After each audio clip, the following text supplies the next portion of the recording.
The day's labours had been exhausting. In little over a month, so much had changed. Not only in the Hauptstadt, but in the very fabric of the Reich. New elections had been called and new laws passed. The opposition, the established parties, were reeling. An almost complete ban on their assembly. Printing of and the publication of party posters to aid in their campaigns outlawed their general existence under threat. The only downside to all this was the caviar-scoffing Goering was acting particularly smug with himself. Yet he noted, it must be granted to the pompous buffoon the extraordinary job he had done in undermining the police force of the Republic. Goering, although pompous he had to relinquish, was persuasive and determined. Goering had even managed to quell the protests of the president of the second chamber of the Prussian parliament, the Preußische Staatsrat Dr. Konrad Adenauer, who only 2 days ago had requested an audience with President Hindenburg to discuss the police decree, especially the note which stated that national organizations were to make ruthless use of the gun against anti-state elements. Goering had stepped in on the behest of Papen and Adenauer, the centralists, and quickly squirmed away on the satisfactory explanations of Goering regarding the decree. The old establishment was now flooded with the revolutionaries of National Socialism, and any trace of the old order that had existed under Bernhard Isidor Weiss was stamped out. That morning, Minister of the Interior Frick, the paper that lay open on the desk announced, had extended the bans on the publication of papers in Bavaria. Most papers had received a further 8 days of suspension. For those more closely associated with the Social Democrats, such as Der Arbeiter, he smirked as he read, received 8 weeks. 8 days, however, was plenty. It meant publications could not resume until after the elections had been held. By that point, the 3 arrows of the Iron Front will be little more than kindling in the flames of a National Socialist revolution. Nevertheless, despite the curtailing of the opposition parties, electoral liberties, much still needed to be done to tear up the old foundations and lay ones anew. New foundations built upon the principles of National Socialism. However, he knew how deeply entrenched some were in the politics that had governed, or had at least seated themselves within the Reichstag for so long. Therefore, a new call to arms needed to be made.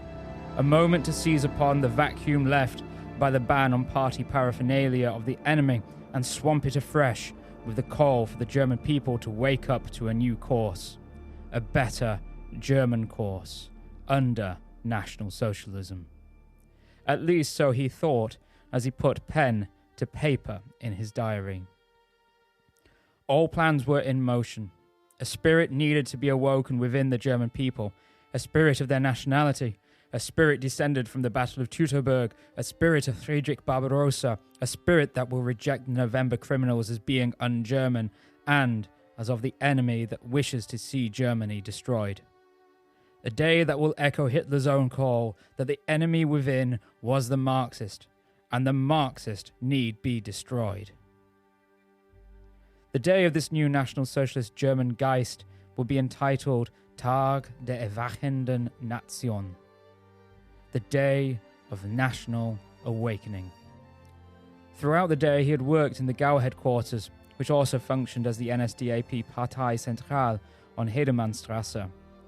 He still hadn't been, although it was promised him, awarded the new ministerial post as Reichspropaganda Minister. But Hitler would surely found the new ministry once the new elections were won. So therefore, in the meantime, all his efforts must be centered towards crafting the material required to win the election on March the 5th. Tag der Erwachenden Nation, it had been decided, was to be hosted the day before the elections, on the 4th. So as the official printing presses of the Social Democrats and the Communist parties lay still and silent, those of the National Socialists worked with gusto. It wasn't just Berlin that he, Goebbels, was to dictate the party propaganda over, but across the German Reich, from Munich in the south to Aachen in the west, across to Königsberg in the east. In Stuttgart in the southwest, the posters read, "On the day of the awakening nation, in a gigantic 14-year struggle, Adolf Hitler has broken the rule of Marxism in Germany. The shackles have been broken, the nation is rising. Adolf Hitler shall rule. Now is the hour of reckoning. On the eve of the last decision, 4th of March 1933, the brazen march of the brown battalions will rouse the German people to the day of the awakening nation. In squares, far away and from the mountains, the flames of German freedom will flare up. Flags out, masses out. From the bleeding eastern border of Königsberg, the whole nation will hear the voice of the Reich Chancellor on all German radio stations." Hitler had, only a few nights prior, delivered an emphatic speech in Munich that attested the years of Germany's shame to the Marxist elements. It had been Marxism that had brought defeat in the war, and it had been Marxism that had caused the national suffering twice in the last decade. And the government that had come before was a Marxist one. Yet despite this, a resistance still remained. The enemy of National Socialism had not yet been broken. Friedrich Ebert Jr., the son of the first president of a republic, Germany, had become an outspoken critic of the National Socialists and those whom had empowered them on the road to the position to which they currently held, a quasi-police dictatorship. A paper in the city of Ingolstadt printed this on its front cover. "The repeated assertion by Herr Hitler, Chancellor of the German Republic, that 14 years of Marxism have ruined Germany, prompted the eldest sons of Reich President Ebert, who survived the World War, Friedrich Ebert, member of the Reichstag and editor-in-chief, to publish an open letter to Hindenburg in his newspaper, the Brandenburger Zeitung. In this letter to the present Reich President, Comrade Ebert refreshes the memory of the judgments passed in earlier years on Ebert, the November criminals, and the Marxists, workers in the post-war period by the Field Marshal General and present Reich President von Hindenburg." The paper, in its publication, was doing its utmost to make point to those who may be wavering in their support that Marxists were not the enemy. Highlighting Friedrich Ebert Jr.'s service in the war was to define his patriotism to the fatherland and shake away the shackles that the NSDAP pushed to show that Marxism wished to bring destruction to Germany. It continued with the letter. "Of these 14 years in which Germany was supposedly ruined, your predecessor in office had the honor and the heavy duty of leading Germany for 6 years until his untimely death on the 28th of February, 1925. He was a social democrat, a Marxist. The accusation of having ruined Germany must therefore also affect him. You, Mr. President of the Reich, appointed this government, so may I remind you of a letter you sent on the 8th of December, 1918, to the then People's Commissioner, Ebert. In this letter, it says by way of introduction, "When I address you in the following lines, I do so because it is reported to me that you, as a loyal German man, love your fatherland above all else. Putting aside personal opinions and wishes, as I, too, have had to do in order to do justice to the red of the fatherland. In this sense, I have allied myself with you to save our people from the threat of collapse. I would like to remind you of your appeal of the 9th of November, which states, 'The new Reich government can only fulfill its tasks if all authorities and civil servants in town and country render helpful service. I know that many will find it difficult to work with the new men who have taken over to lead the Reich, but I appeal to their love for our people. A failure of organization is this difficult hour would consign Germany to anarchy and terrible misery. Help then with me, the fatherland, by fearless and undaunted continued work, each at his post, until the hour of relief has come.'" Ebert Jr. was reminding the president that he had appointed the government after he, Hindenburg, had brought the war to an end in the creation of a new government, and it was a government that Hindenburg supported. Therefore, the subcontext that Ebert Jr. was attempting to portray to the voters was that Hindenburg was complicit in the creation of the government that Hitler claimed was Marxist of the last 14 years. The reason this was so important was not only to remind the president of his current treachery to Germany in allowing for the dissolving of Parliament and the passing of the decree of the German people, but to associate the very man as fundamental to the last 14 years whose image was now being printed alongside that of Hitler on the NSDAP placards. Nevertheless, Goebbels, as he scribbled the notes of his diary, was unfazed. Der Tag der erwachenden Nation would wipe away any lingering doubts, and the nation would be drawn into the parade. However, the hour was getting late. The sun was long since set, and soon the leader, for whom all this hard work was devoted towards, would be arriving. He noted the success once more of the speeches in Munich and Nuremberg, and then closed his diary. A great waft of the smells of rich, expertly cooked food filled the rooms of the apartment at Reichskanzlerplatz No. 3. A glee was felt that now the Reichskanzler, whom he had helped to elevate to such a position, was on his way to the Reichskanzlerplatz. The apartment was grand, but did not belong to himself, rather to his wife, Magda. The result of a divorce settlement, along with a very healthy bank account from her previous marriage to Günther Quandt, and despite her marriage to Goebbels, it remained in her name. There was, despite all of the trials that Goebbels and Hitler had been through together, a nervous energy that filled the rooms along with the smells of the dinner, a tension that broke with the arrival, promptly, of the Chancellor Adolf Hitler to dinner. The time was 9 o'clock in the evening. The date, the 27th of February, 1933. Achtung, Achtung. Hier ist die Sendestelle Berlin im Voxhaus. Meine Damen und Herren. Welcome to Achtung History, a documentary history podcast taking you on a journey into the past. Written, presented, and produced by myself, Simon J. James. This is the Reichstag. Fire. The city streets were all but deserted. A winter's night when the skies were clear, but for the stars, let an awful draught wade across the Platz and streets of the Hauptstadt. Snow lay still on the ground, a blanket that hid the skeletal branches from view. The brief time that the monotony of winter was broken for the joyful change and delight that the powder brought. The pavements had been cleared, and that snow was piled to the sides.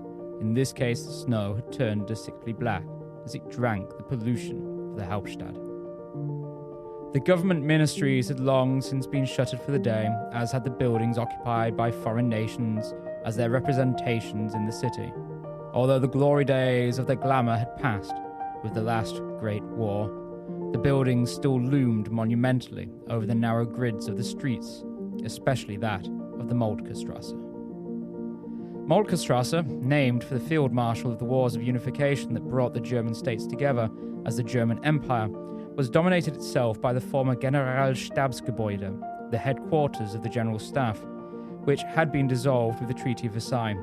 Now it was, in part, used by the Free State of Prussia as the Ministry of the Interior, where within new laws of control of the 28-day-old regime were being prepared.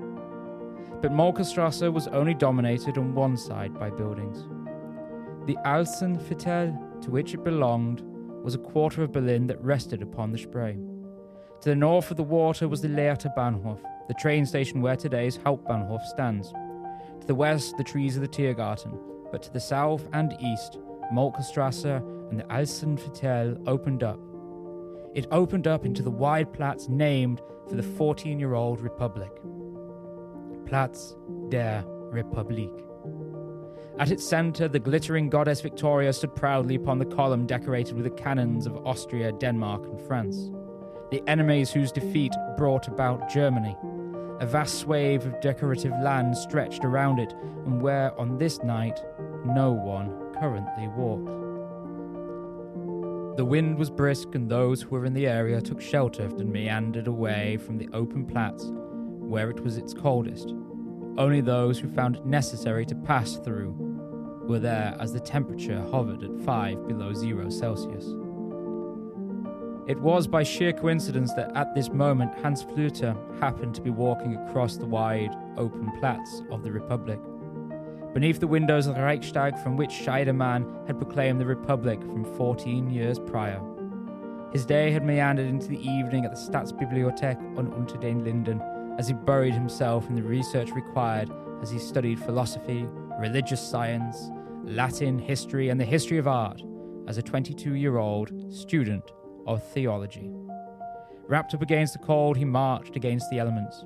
The wind was blowing heavily from the east. Knowing the city like he did, he knew those cold winds would break against the walls of the Reichstag that loomed in the darkness.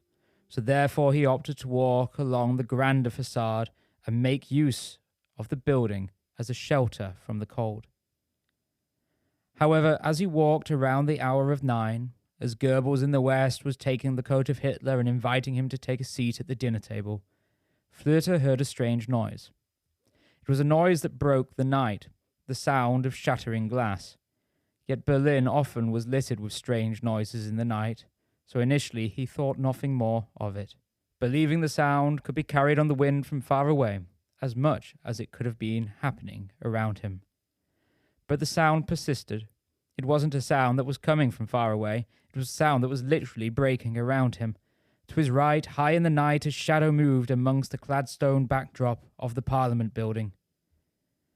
The figure had evidently climbed the outer ornamentation, the deep ruts between great, rough cut stone working to his advantage as finger and toe holes aiding in his ascent. Now he stood on the balustrade, hitting at the plate glass of the windows. Flüter looked on, stunned. Who would do such a thing, to break into the Reichstag? What purpose would it serve? It held no money. It carried no documents of real value. But then he saw a small flicker of light rising from the shadows in the figure's hand. A small flicker of flame. Quickly realizing the intent of the figure, Flüter went in search of a police officer to whom he could report the events he had just witnessed. Yet it was dark, the lighting of the Platz was low, and little, as no light escaped from the buildings, to add to the illumination. Even Bismarck on his great granite pedestal disappeared into the night. Having approached from the south, he knew he had passed no officers, so it was only natural that he continued north. At a light jog, he ran hesitantly over the cobbles that were slippery with ice. Eye squinting against the night, he scoped out the land ahead as he ran until finally the distinctive shape of a policeman's shako bobbed in the darkness, the owner evidently trying to stave off the cold that was biting at his fingers and his feet. Not 2 minutes had passed, and now Hans-Heinrich Flüter was reporting what he had witnessed to an officer, Oberwachtmeister Karl Bouvert. Bouvert could barely process the news that Flüter was reporting to him. Flüter rattled off his observations with haste, and Bouvert looked back stunned, a sense of disbelief washing over him. It was only with some persuasion that Bouvert was snapped from the shock which had gripped him, and with Flüter they both ran toward the location that Flüter had witnessed the shadow enter the great building. A further 2 minutes had passed. 5 total since the sound of breaking glass had first alerted Flüter. Now the two stopped to the south of the statue of Bismarck, gazed toward the building. Soon another witness approached from the dark, a typesetter by the name of Werner Thaler, and a fourth also joined. But as the fourth joined, Flüter felt he had done his duty in reporting what he had witnessed to the police, and took his leave, not knowing at that moment he was first to bear witness to an event that would not only change the course of German history, but the course of the history of the 20th century itself. What ho, Simon here. Sorry for the brief interruption. This isn't the end of the episode, but a quick interjection to ask, If you're enjoying the Arts and History podcast, do you consider leaving a rating? And if you can, becoming a Patreon at patreon.com/artsandhistory. Tiers begin from as little as just €1 a month, and all money raised through Patreon goes directly into supporting the continuation of the podcast. Now, back to the episode. As they gazed toward the building, the alarm within them began to grow. It began as a flicker and soon grew, the reds and yellows of flames rising within its walls. The shadowy figure had broken through a window that led into an area dedicated to refreshments, and it could be no coincidence that the refreshments area was now ablaze. The fire that was now growing highlighted the dark silhouette of the arsonist. Thaler, upon seeing the figure, pointed and urged Bouvert to draw his service pistol. Bouvert resisted, but ultimately drew it. Aiming toward the figure, he shot once. Yet even for skilled marksmen, the shot with such a small weapon would have been a difficult one, and needless to say, Bouvert missed. The perpetrator went on, undeterred. It was now that Oberwachtmeister Bouvert decided to take real action. Alerted by the sound of the gunshot, a handful more people had appeared from the night at the Bismarck statue. It was to these new pedestrians, Herr und Frau Freudenberg, and a businessman by the name of Kohl, he gave orders. They were to run with haste to the nearest fire alarm. In much of the city of Berlin, especially in the new districts such as Schöneberg and Charlottenburg, these were often easy to find, but not so in the old city. As the trio ran, Bouvert then barked an order to another of those who surrounded him, which was to alert the police officer stationed at Berlin's other landmark building, the Brandenburger Tor. The Freudenbergs and Kohl ran as quickly as they could, hoping that a fire alarm might be found on the other side of the building, the side that met with the city. Along Simpsonstrasse and toward the corner of Dorotheenstrasse and Friedrich Ebert, a street named for the deceased first president of the Republic. Yet as they searched for an alarm, they could not find one, nor could they find a public telephone box. With the time also being after 9 in the evening, there also were no shops or businesses open that they might make use of their telephone. They also did not know that the closest fire alarm was a 3-minute walk away at the corner of Dorotheen and Neue Wilhelmstrasse. However, the luck was not totally out. As they continued the search, wondering how they were to report the fire that surely was growing within, they happened to witness people leaving the Haus des Vereins Deutscher Ingenieur. As they ran, they managed to capture the attention of the porter, who normally was inclined to turn people away. But telling of the flames that presently were catching on the west side of the building, they convinced the man to allow them entry and make use of the phone. Presently the porter took the witnesses into the porter's office. However, upon reaching a phone, they all quickly realized that none knew of the number for the local fire station. The porter excitedly scurried through the pages of the phone book, flipping back and forth, but his excitement, his panic, caused him to become blind to the solution he was seeking. It was the porter's assistant who had been working in the cloakroom that evening who finally, while searching through another phone book, flipped to F and began scanning his finger, looking for the word fire. Fire. His finger rested upon a 6-digit number eventually, and he dialed. Meanwhile, at the Brandenburger Tor, the other pedestrian dispatched by Oberwachtmeister Bouvert darted through the door to the police room. Surprised, the duty officer by the name of Lieutenant Emile Latate leapt to his feet. But his surprise changed to shock when the words of the witness fell from the witness's own mouth. "Come now, the Reichstag is on fire." Across the city centre on Lindenstrasse, the phone was now ringing. The clerk on hand checked his watch as he lifted the receiver from its cradle. The time, 21:13. The porter's assistant, Luc, had called the main fire office. If he had used the local emergency number, K2, it would have been rather the Stettiner Feuerhaus that would have been alerted. Instead, across the city, a clerk was noting precisely what the caller was saying. Reichstag on fire. The clerk checked his watch once again, and on the document beside him, he noted the precise time down. Quickly, the clerk reacted, and within a minute of the original call being placed, the clerk was now reporting to the correct Stettiner Feuerhaus manned by Platoon 6 on Linienstrasse, roughly 1.5 kilometers away from the Reichstag. Whilst Linienstrasse was learning of the fire, so was Platoon 7 at Turmstrasse. Almost instantaneously, as another witness dispatched by Bouvert happened upon a fire alarm on Moltkestrasse, which automatically alerted the closest station, that of Turmstrasse, roughly 3 kilometers away from the Reichstag. At 14 minutes past 9 in the evening, the first fire engine left the Stettiner house on Linienstrasse. At this point, it is important to rewind just a little. Just before the clock struck 9 across the city, the figure smashed at the windows, the glass falling around him as he did so. Most, as he hit it, fell inside with the direction of his blows, carrying it towards the carpeted floor, dampening the sound. Yet, as the plate glass gave way, some pieces began to smash upon the ledge, splintering into many more shards that fell far below to the ground level of the building. Hesitantly, he clambered in through the broken window.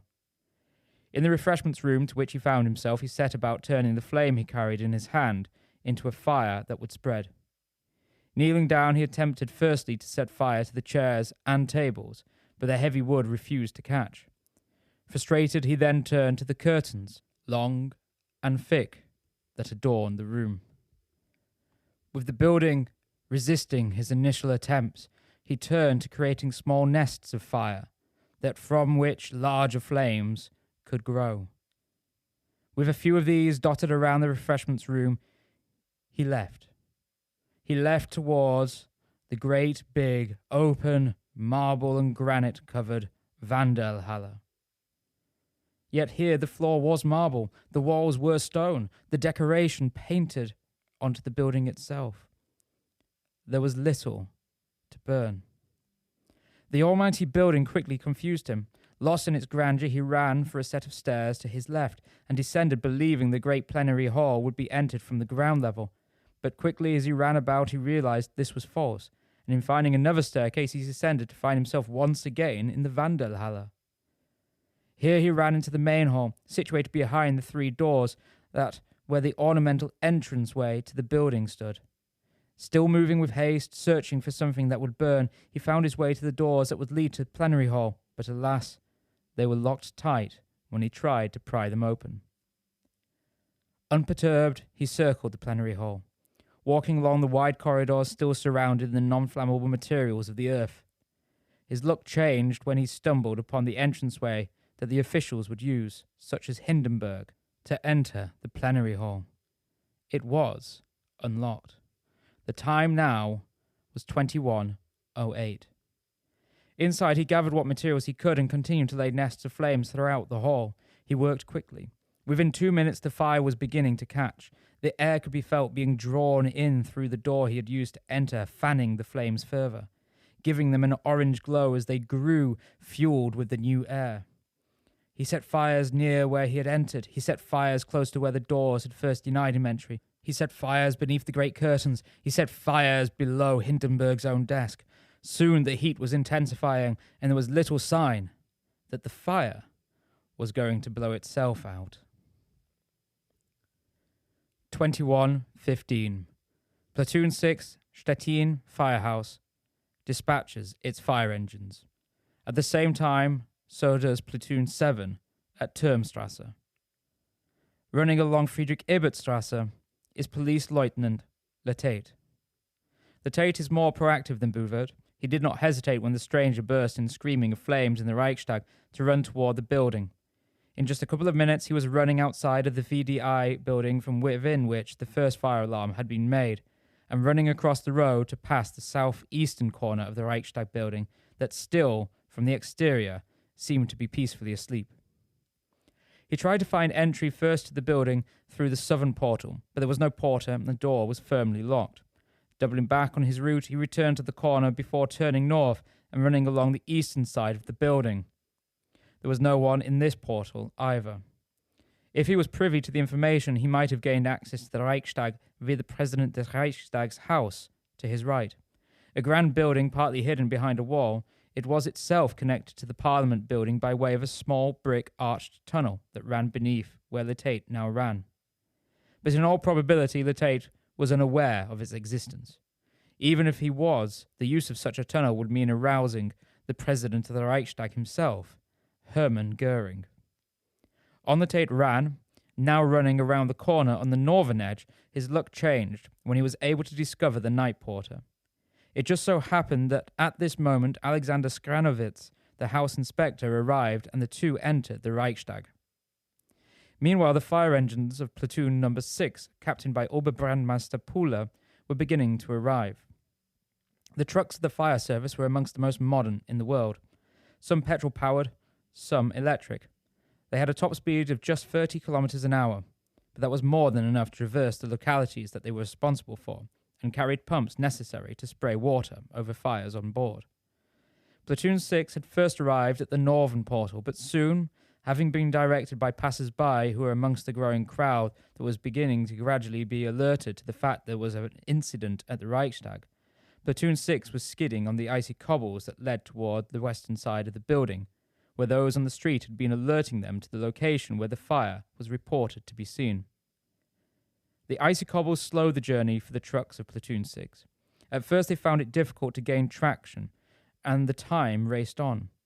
The incline toward the main portal of the building further hampered their efforts. Gravity and a lack of friction was working against them. Eventually, however, with a steady foot on the throttle, the trucks bit through the ice and managed to climb the driveway of the Reichstag.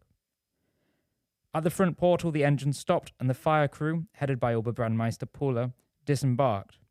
The great hoses were unrolled and dragged up the steps toward the entrance, whilst the remainder of the crews went in search for the water valves.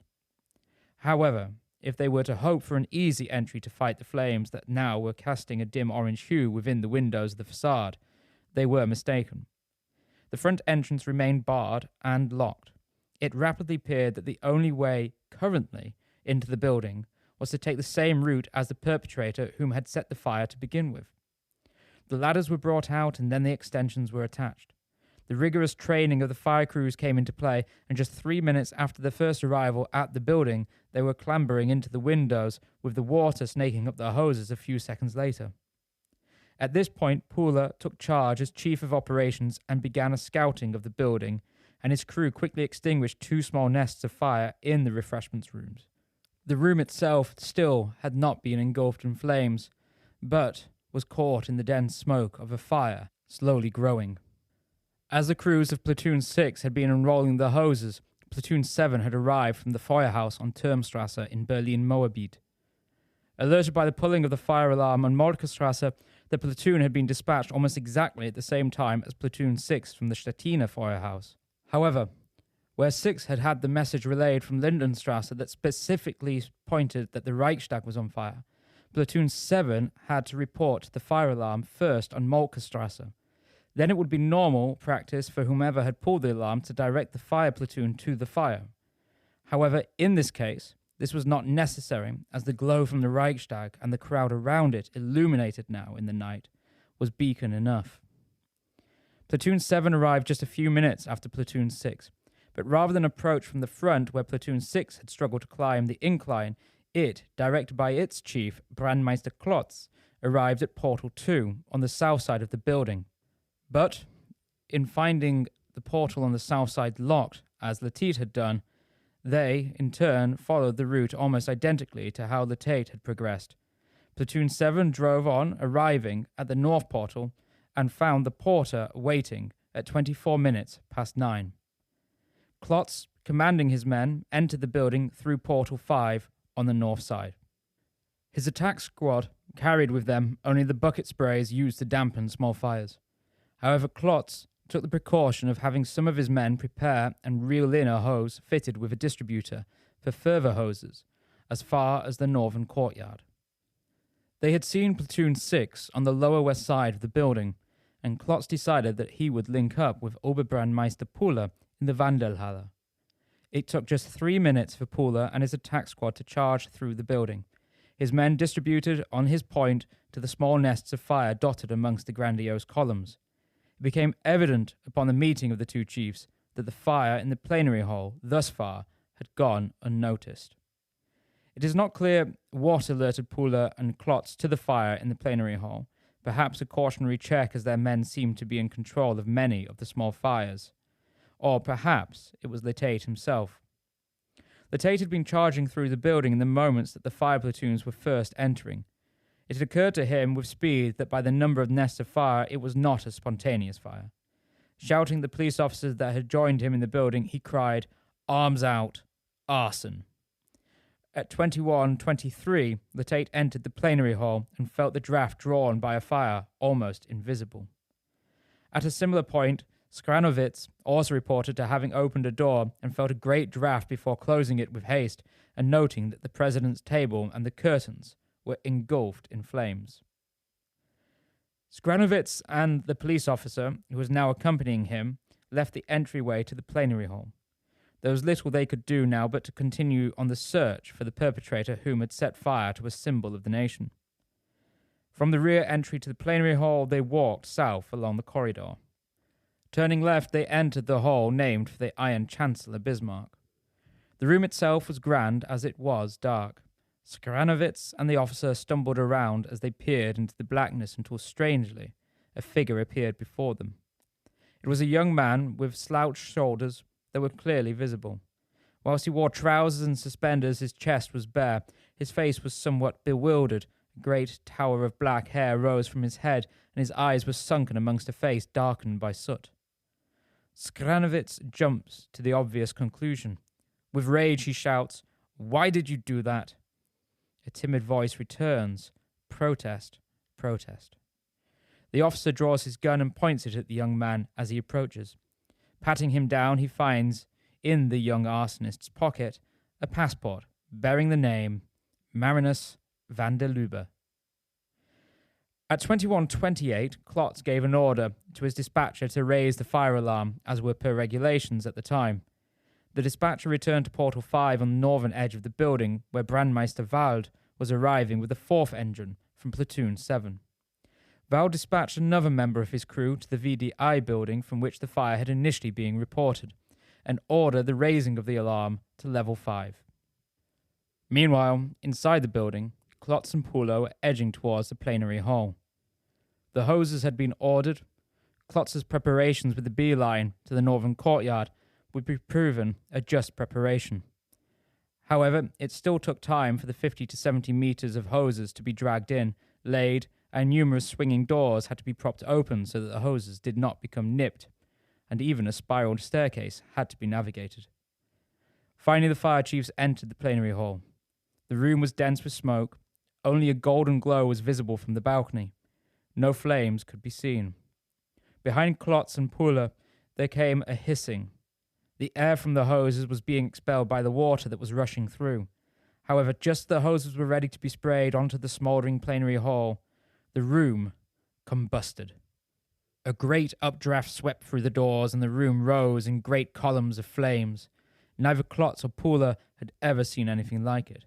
Such speed and power, and the whole was engulfed. Klotz and Puller reacted immediately. A dispatcher was sent, fire alarm to be raised to level 10. Then the jets of water were targeted on the plenary hall, now all but lost. The most the fire chiefs could hope for now was to contain the fire within the plenary hall. The time, 21:30. For 10 minutes, Platoon 6 and 7 tackled the blaze. They tackled the blaze as the young, half-naked Dutchman by the name of Marinus van der Lubbe escorted to the police room at the Brandenburger Tor. They battle it as the fire continues to grow, fed by the rich woods with which the plenary hall was filled with. From the president's table through to the seating in the cabinets, now all of which is burning bright. At the Brandenburger Tor, a crowd has gathered. The dome of the Reichstag no longer a beacon of parliament, but a glowing lantern heralding its destruction. Atop the Adlon, Georg Bell and Johannes stand and watch the flames growing ever higher, lapping at the gilded framework. At 21:41, the fire alarm is raised once again, now to level 15. Across the city, on Reichskanzlerplatz, the Reichskanzler is seated at the dinner table of Magda Goebbels. All is well as they discuss the momentum carried from Hitler's speeches in Munich and Nuremberg, and the propaganda campaign that, thanks to the rules decreed, is practically without competition. In the background, the record player turns and fills the room with triumphal ambience as Hitler speaks emphatically and Goebbels listens carefully for a hook that might prove useful in his own propaganda. With the rattling of the telephone in its cradle, the mood of the evening was quickly broken. Goebbels was less than pleased to find out that it was Dr. Ernst Hanfstegel whom had broken the night. "What do you want, Putzi?" asked Goebbels.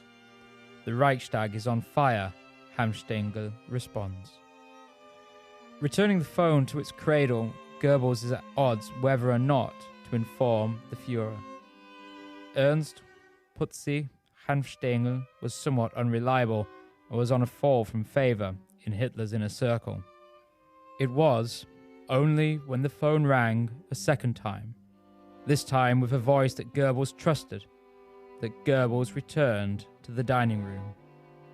There he informed the Führer that indeed the Reichstag was in flames.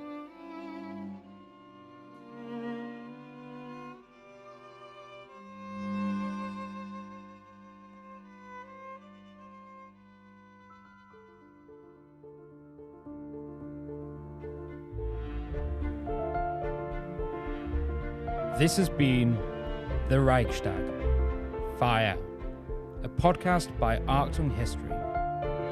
Achtung History is written and produced by myself, Simon J. James. If you wish to support Achtung History, please visit patreon.com/Achtung History, where support tiers begin from just €1 a month. For further updates and further information from Achtung History, follow on Twitter and Instagram at Achtung History. Thank you, and until next time, goodbye.